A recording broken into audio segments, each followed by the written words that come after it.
దశమహావిద్యలలో త్రిపుర భైరవి అనేటువంటి దేవత కనిపిస్తున్నది. ఆ దేవతకు సంబంధించినటువంటి పూజను భైరవి పూజ అని చెప్పడం కూడా కనిపిస్తున్నది. అలాగే భైరవుడి శక్తిని కూడా భైరవి అనే చెప్పడం కనిపిస్తున్నది. ఈ సంప్రదాయంలో స్త్రీని అంటే మానవిని పూజిస్తే భైరవ పూజ అని అంటారు.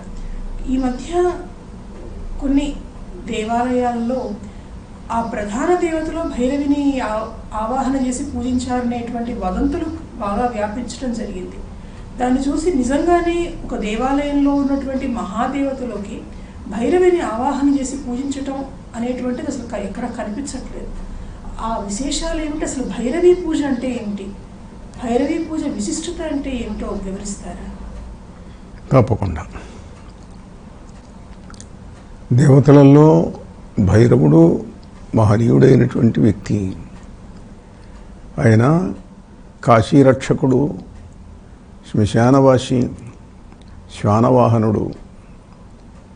రుద్రుని యొక్క ఆజ్ఞ వల్ల కాశీని రక్షిస్తూ ఉన్నటువంటి వాడు.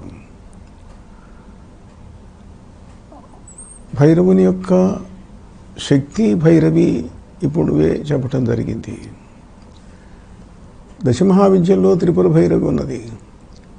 ఈ భైరవికి ఈ కాశీ వల్లభుడైన భైరవునితో పెద్దగా సంబంధం లేదు.